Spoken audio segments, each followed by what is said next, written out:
Welcome to Nourished by Spinneys, where we promise to inspire you to eat well and live well. I'm Tiffany Eslick.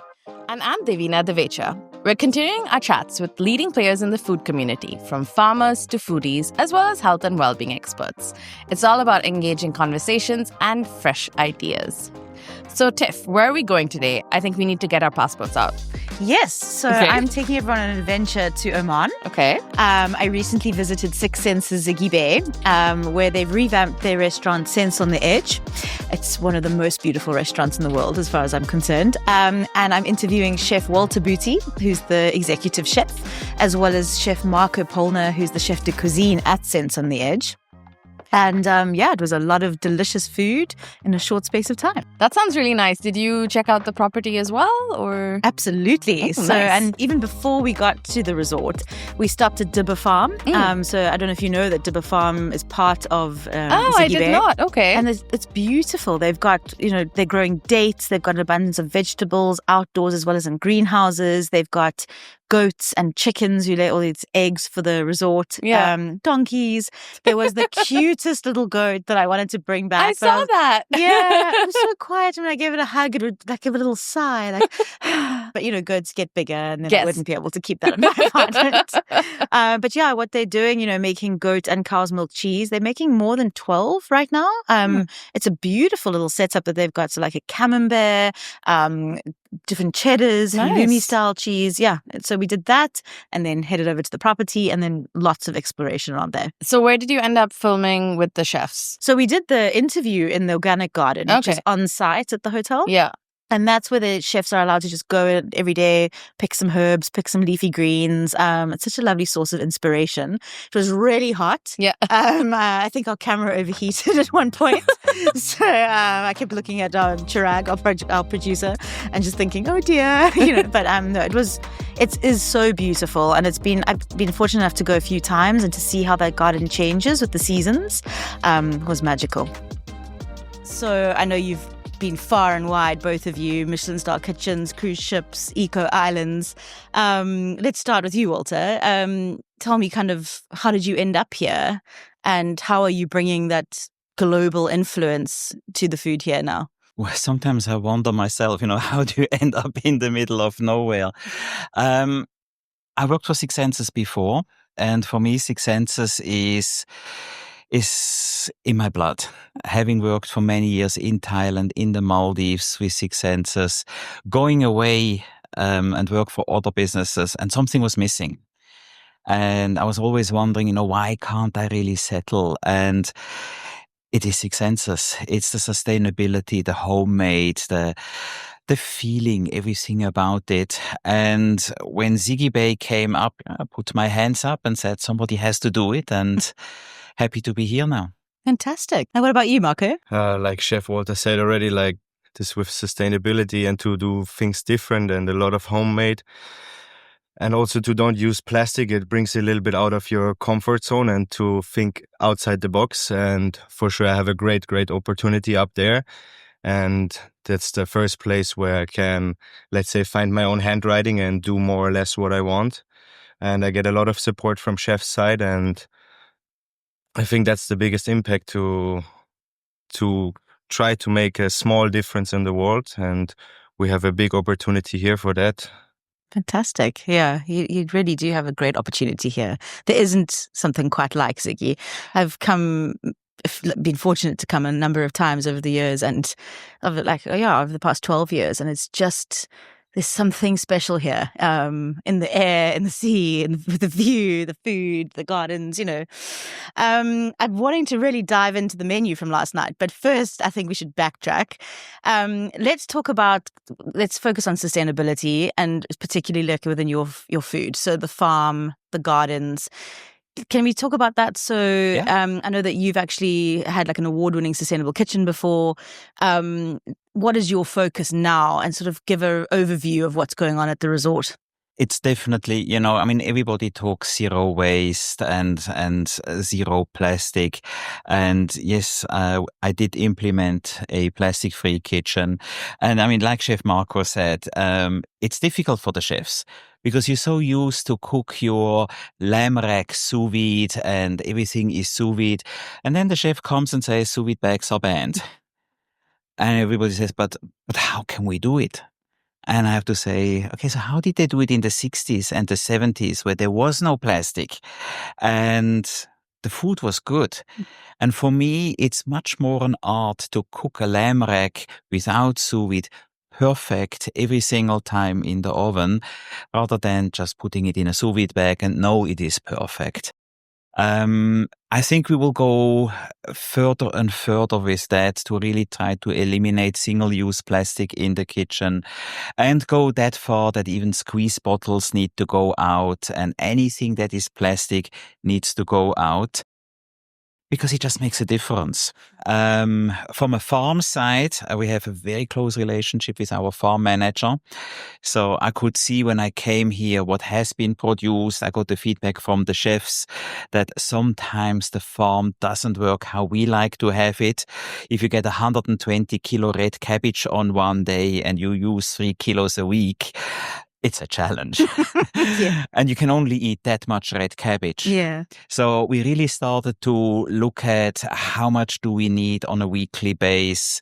He started the planting a little bit different. I do have a bit of a fetish for tomatoes. Mm-hmm. So I think we have now 17 different types of heirloom tomatoes which come from the farm.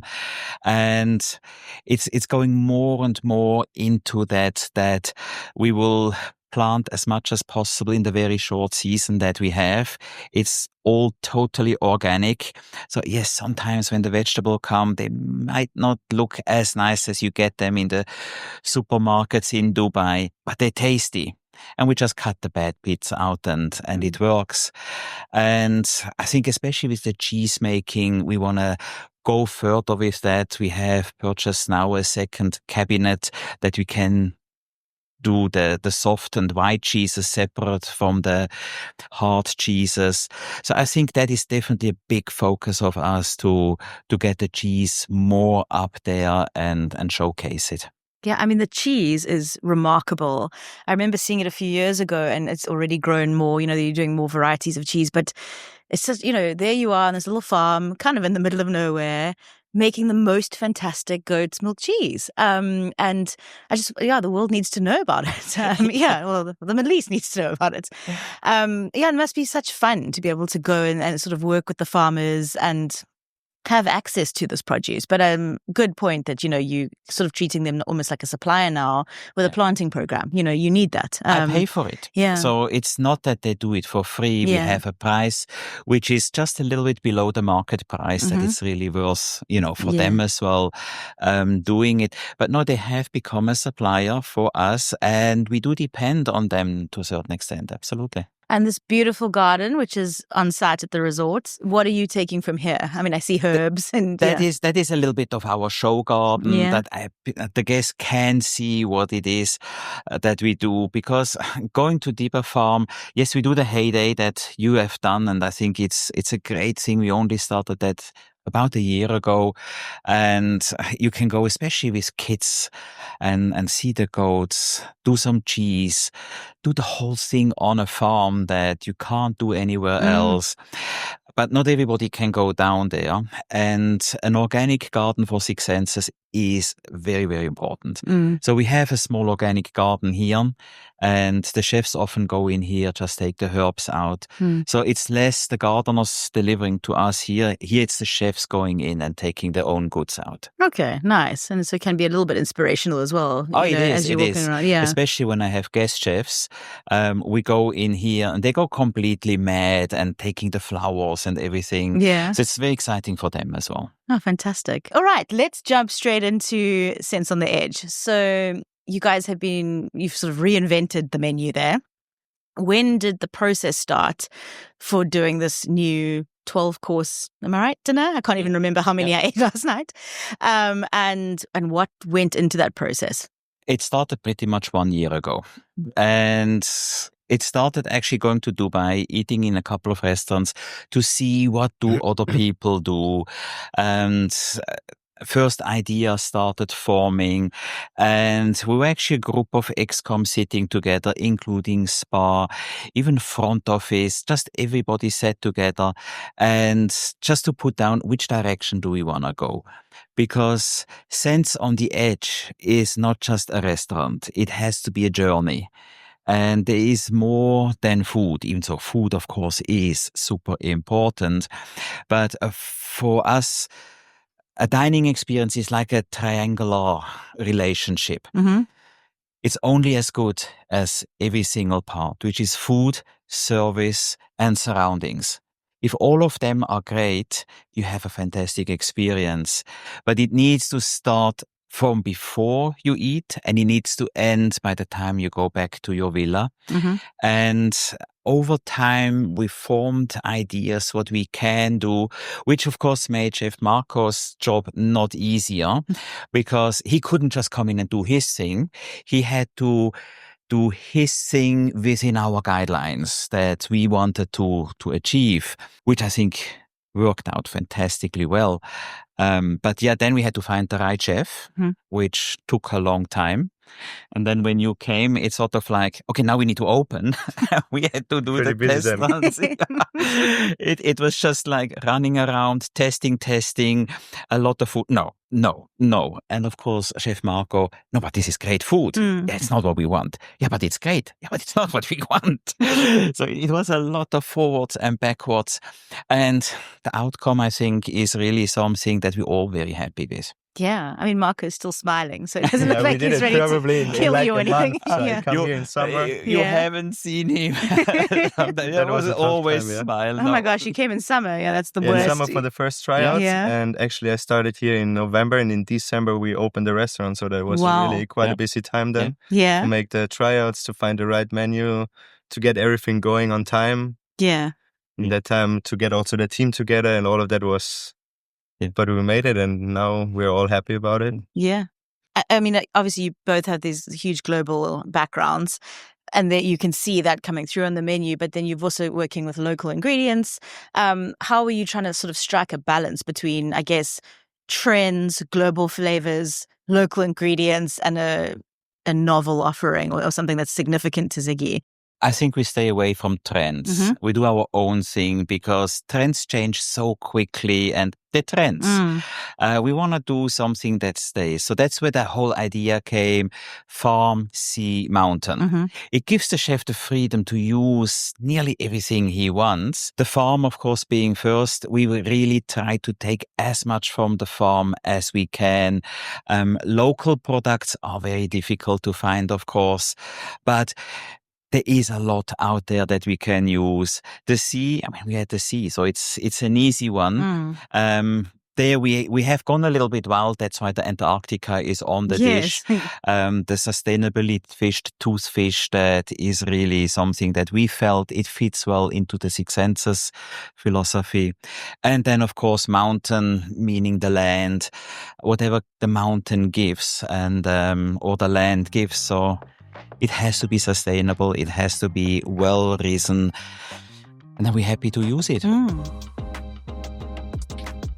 Okay, so let's talk about this 12-course menu and what you experienced, Tiff. Was there something that stood out? What would you like to highlight for us? Well, I kind of wish I had brought the scroll with me because I got to take it back. So the whole menu was on this beautiful scroll. Nice. Okay. But actually, before the meal starts, it's like a whole sensory experience. So I don't want to give too much away, but you basically play a game. You pick something from that game, and then it will carry through in the meal. Like the theme carries through. The theme of what you happen to, by chance, roll some dice and pick something. Okay. That's about all I can say right now. Okay. But then when you're going up to Sense on the Edge, because, it's 290 meters above sea level, so you're climbing up those cliffs, and you're looking down over ZIghy Bay. There's a poem playing, which is just beautiful. Then you get there, and they do some sound bowl healing. And so any sort of thoughts of being rushed or not being present just vanished. When I finished that, I was ready for the meal. Yeah. The first course is outside in one area, and then you move onto the deck. Got it. Okay. Let me answer your question. Food. So definitely, there's a tomato soup, which is called Cherry on the Top. And it reminded me and other people who were dining with me about from a soup that Gary Rhodes actually used to make. I don't know if you ever tried his like cheese and tomato toasty soup. No. It was excellent. So it had that same richness of flavor. I was chatting to Chef Marco, actually, and it's a very simple recipe, but so beautifully done with tomato soup with a Parmigiano Reggiano puff. Some short ribs, which were cooked to perfection, like absolutely perfection. Oh, and before that, the lobster course was just so beautiful. And, lobster is from the region. It was so delicate, came in this beautiful shell. And water, you get to choose, like, again, kind of linked to this whole theme from the beginning. Certain crystals that can go into the water that enhances it. So I chose for inspiration, and it was, not more delicious, but I'm sure the water was doing something. I'm a sucker for those sorts of things. Marco, what are some of the ingredients or dishes and dishes that you're excited about on the menu? Like, so you enjoyed conceptualizing, and you like the presentation in the end and the tastes. I'm also, in general, I'm pretty proud of my vegetarian menu as well. Okay. Hopefully you will try that as well. But otherwise, I would say maybe the pasta dish, because it's with the goats. So that was one of my first impressions. I come here, I see that's with the mountain. So the goats were on the mountain. We make the cheese in the farm ourselves. So that's a dish where I say it's really related to ZIghy. From the guest side, I would say the tomato soup probably is like, maybe it's going to be my signature one day, let's say. Yeah, how did you make that tomato soup? I mean, without giving away all your secrets. It's not a big secret. It actually is the easiest dish on the whole menu. So you're making basically tomato water. Yeah. And then we use cream to make it white. So that's just... It was turn it around. Full of flavor. It was, The amount of tomatoes he uses is incredible. You reduce that down, then you have really, really intense tomato taste. And I think everybody loves tomato soup with cream, and I just actually turn it around. And because it was light too, so it's not that you've much got that rich flavor, but it's so light. I felt that it was perfectly placed on the menu. So well done. Yeah, definitely could be a signature. Yeah, I would say the lobster, because I think the presentation, I'm pretty happy with that dish, how it looks now, and the flavor comes together pretty well. And we used the local lobster, so that's also one of my favorite dishes, I would say. Yeah, it was so beautiful. And definitely one of my favorites. I thought your short ribs, we were talking about them earlier, just cooked to perfection, So a Like real I showcase said, of skill, and no sous vide. So, it's no sous vide. It's because the meat goes to spa and the young ladies are massaging before he cooks it. Okay, yeah. And then this drink. So part of the menu, we had that beautiful Wagyu skyr at 290 meters above sea level. And this drink has been created with 290 ingredients. I thought it was fascinating. I've never seen something like that the world over. And listening to the sommelier explain the drink, and he's just got such a great sense of humor as well. I think it must have been a huge task for him. But why did you guys decide to do that? It was one of our brainstorming sessions, and one of our ExCom member, Fassi, who was then F&B director, he has this ideas. And so, we should make a drink with 290 ingredients. And of course, everybody goes, no, really. And then our barman took it up, and it's actually 291 ingredients, because the last one, I think, is his passion. He put so much passion in it. He worked for weeks on ideas and putting them together. And honestly, when we tried it the first time, I said, there's no way there's 290 ingredients in it. It cannot taste like it does. But it is. It is. So he really put so much effort into this one drink.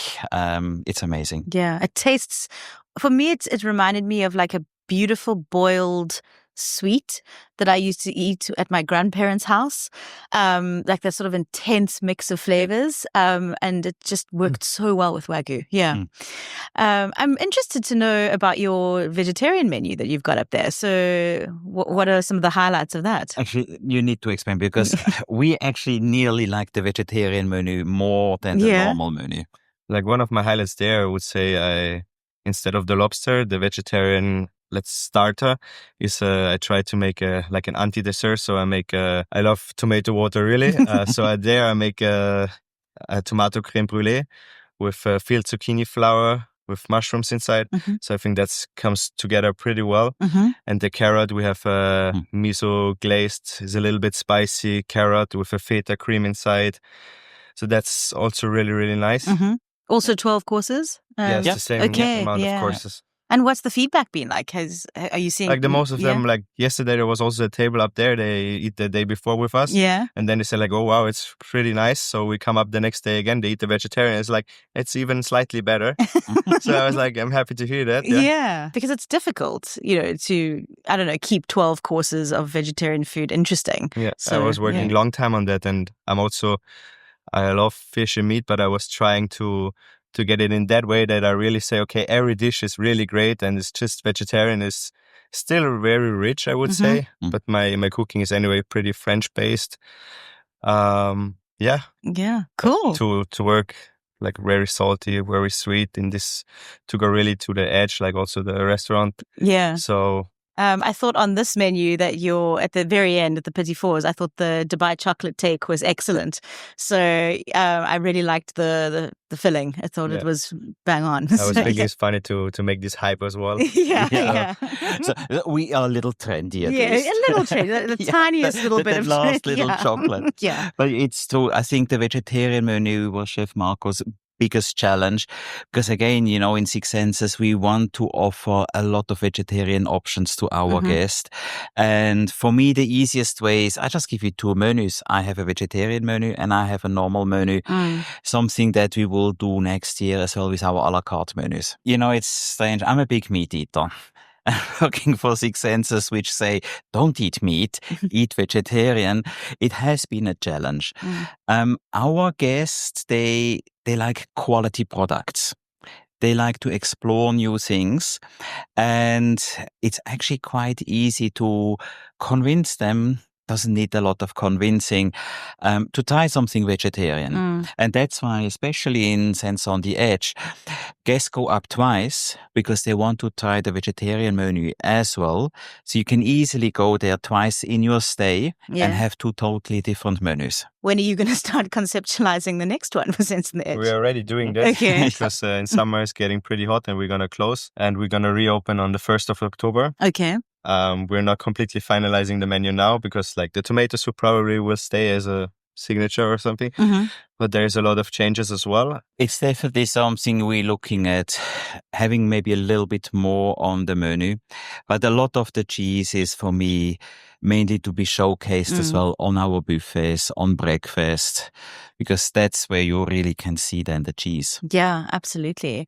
And I mean, just local ingredients. Oman has such fantastic seafood. We have fantastic products, from oysters to lobsters to prawns and fish. We have a fisherman coming every couple of days, bringing us what we want, and sometimes things that he just feels we should have. Yeah. And I think that's the beauty of having a great supplier. He goes to the market and he knows the fisherman, and he knows that if there is something that looks nice, tastes good, and is not endangered, just bring it. We buy it. Yeah. Oh, fantastic. I wanted to ask you, what is, for anyone coming here, and of all your menus, what is one dish that each of you suggests someone has to try? Or you can have 3 dishes if you want. I mean, yeah. Oh, challenging one. It doesn't have to be at Sense on For the me, it Edge. would start at the breakfast already. Yeah. Go with a manakish. Yeah. So something like really local here. And my favorite is with cheese and honey. It's a nice combination, and the flatbread is fantastic. So that would be mine for the breakfast already. Mine in breakfast would be the healthy start, which is an approach of a meze. So we have the hummus, we have labneh, we have soft boiled eggs, a little bit of chili oil on top. So it's a healthy start, and it's a start that you want to actually eat more. Yeah. Fantastic. From summer house, I would go with the frozen tomato because of course. in that heat here, that's a really refreshing dish. It comes, everything from us here is like the tomatoes where we focus a lot here, and that's a really nice dish as well. I'll be here. having that for lunch today. Yes, Yeah. it's actually on the dinner menu, but yes, it's as a special for you guys. Oh, So yeah. the frozen tomato has been an absolute hit. I think it's already the name, frozen tomato. Yeah. And you want to know what it is. And it's just basically our approach to the caprese, just a little different. Okay, nice. And then dinner? I would go with mine. I would go with the lobster, I would say. Yeah. Because it comes from the sea, from the local sea here. I love the buttermilk and dashi together.